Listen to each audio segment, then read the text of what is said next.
Welcome to Second Take, the show that focuses on the issues behind the news. Mining Weekly editor Martin Creamer joins me this week to unpack South Africa's opportunities in job creation, energy transition, and a new fluorspar mine. Welcome, Martin. Hi, Sashni. Now, for the first time in more than a decade, South Africa is in a position to grow its economy faster, create much more jobs. Do you think that the country will take up this opportunity? Well, we've got to. And, the political parties that come in now, they've got to realize that their first duty is to do what's best for the economy of South Africa. You can't have a divergent view when it comes to jobs. If there's going to be new jobs created, and new jobs created in volume, we need economic growth. And if you're standing in the way of economic growth, you're then standing in the way of young people getting some sort of future in this. So no matter what you do, those particular parties must realize that their number one function at the moment, no matter what their ideologies are, is to create more jobs. And there are opportunities to create those jobs. We can see in the last year we've had all sorts of indications of how enterprises can be developed very successfully and quite robustly, if you go about it in the right way. So enterprise development is first prize, small business development. But you've got to realize that small business feeds off big business. And if you don't actually give the proper enabling environment to big business, you're going to hurt small business. So it's all interlinked. And we've got to know that in previous eras, which were rather nasty in South Africa, even though there was tremendous hostility between the parties, they didn't agree ideologically. When it came to a new mine or it came to a development, they used to say, yes, we must go ahead with this, no matter what ideology they were pushing. And some of the nastiest ideologies were pushed in those days. But they would stand together when it came to creating economic growth.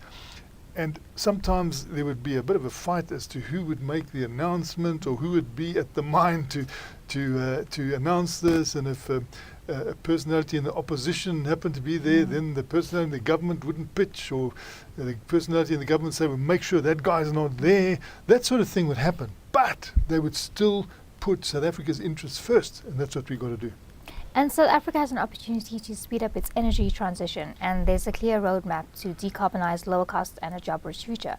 What is standing in the way of a lower cost and cleaner power? Well, I think it's a lot of red tape to start with. I mean, we know that we're going to have a coal-based energy for decades to come. We cannot stop that. So even though some of the banks are saying, look, we're not going to fund this, we're not going to fund that, in reality, someone's going to have to fund quite a bit, because if we want the lights on, you can't just run away from coal immediately. It's going to take a long time to wean yourself off. But there's this incredible opportunity. Where else in the world have we got this wonderful sunlight? Where else in the world have we got prime winds as well as the wonderful sunlight? I don't think there are many places. And so this is the opportunity we really need to go for now, because it's a business case. It's not as if we're saying, hey, this is uneconomic, but we like sunshine and we like wind. No, it knocks the tariffs that have been set up in Eskom hands down. So therefore, Eskom must, and they must be told, you've got to back off.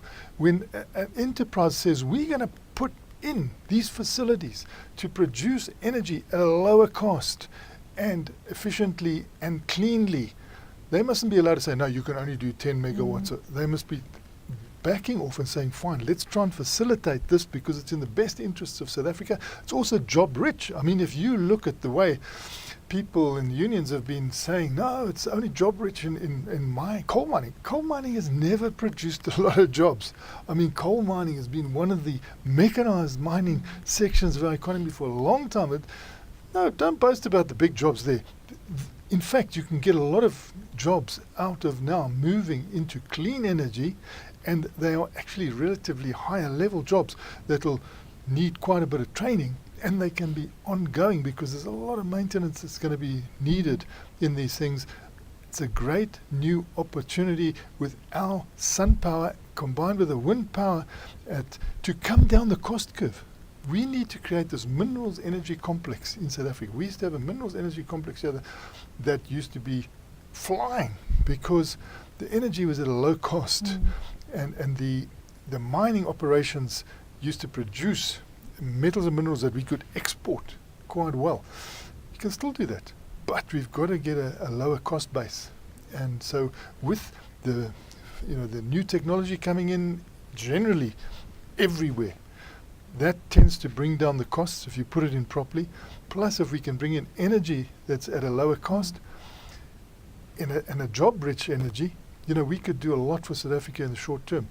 People must move now with this vision that you have to have energy. The whole world is electrified. Everything is electrified. Cars are electrified. But it's also quite an irony where you think you can put dirty energy into a car and expect clean energy to come out. I mean, you've got this coal-burning energy there, and you think because you're plugging into that, something clean will come out your exhaust. It doesn't happen.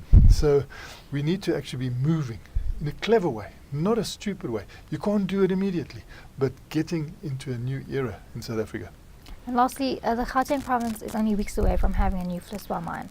Will the raw ore be exported, or is there a chance of local beneficiation to create jobs? People, wherever they can, are looking at the beneficiation side of things. And this fluorspar development in Gauteng here is it's going to have a beneficiation aspect. So it shows you, if there's a business case for this, people will do it. They want to do it. Everywhere they will do it, provided it makes economic sense. And fluorspar is a beautiful new area for us to get into, also for clean air and climate change and all the other things, but they want to add value at Bronkhorstspruit. So, they mine it near Pretoria, but they take it to Bronkhorstspruit, add value to it, and that has been a plan for a long time. And it's very good that they have envisioned this for a long time. And it's not just government saying do it, it's them saying, as owners of this new fluorspar mine, this makes a lot of sense. That's the sort of atmosphere we need here. Don't just export. If you can, actually add value at home, because if you add that value, you're adding quality jobs as you go up the line. And you've got the mining jobs which are getting better paid. I mean, I must say, they're definitely way ahead of the construction industry. Probably mining is in terms of, the big opportunities, paying at a much higher level as in the past. And so you can have, those sort of jobs created, which will be good for South African economy. Thanks for speaking with us, Martin. It's a great pleasure, Sashni. That's it for today. Join us again next week for more news analysis on the local and global mining industries. And don't forget to listen to the audio version of our Mining Weekly daily email newsletter.